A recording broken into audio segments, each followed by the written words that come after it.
L'homme d'affaires Xavier Niel a sorti son carnet de chèques pour acheter une demeure d'exception dans le 4e arrondissement de Paris. Une acquisition au montant à 9 chiffres. Mais le patron de Free ne compte pas y dormir puisqu'il y a d'autres projets. Entre les stars et l'immobilier, c'est une histoire d'amour vieille comme le monde. Et il n'est pas que du côté de Los Angeles ou New York que les personnalités s'offrent des demeures incroyables pour plusieurs millions. Si les Français sont plus discrets quand il est question d'argent, ce n'est pas pour autant qu'ils sont radins. Xavier Niel ne peut pas dire le contraire, le célèbre homme d'affaires ayant ainsi fait une folie. Comme le relate Bloomberg, Xavier Niel a dépensé la somme exceptionnelle de 200 millions d'euros, afin de s'offrir l'hôtel Lambert, situé sur l'île Saint-Louis à Paris. Le patron de Free, copropriétaire du journal Le Monde, et en quête de la Provence, et créateur de l'incubateur Station F, a racheté cette demeure à l'émir du Qatar, le cheikh Abdullah bin Khalifa Al Thani.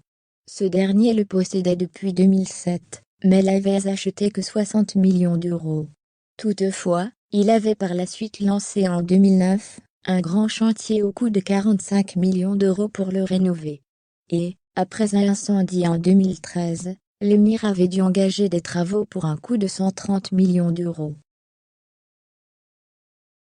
Cette transaction est qualifiée aujourd'hui de vente record dans la capitale. Record qui était jusqu'alors détenu par l'hôtel de Soyecourt place des Victoires pour 100 millions d'euros, ou encore le palais Montmorency, pour le même montant, précise BFM. Construit par l'architecte Louis Levaux, le bâtiment de près de 4000 mètres carrés, a été construit en 1640, mais ne devrait pas accueillir Xavier Niel et sa famille. Non, l'homme d'affaires à la fortune estimée à plus de 8 milliards de dollars, soit environ 7 milliards d'euros, souhaiterait utiliser ce bâtiment à des fins inattendues.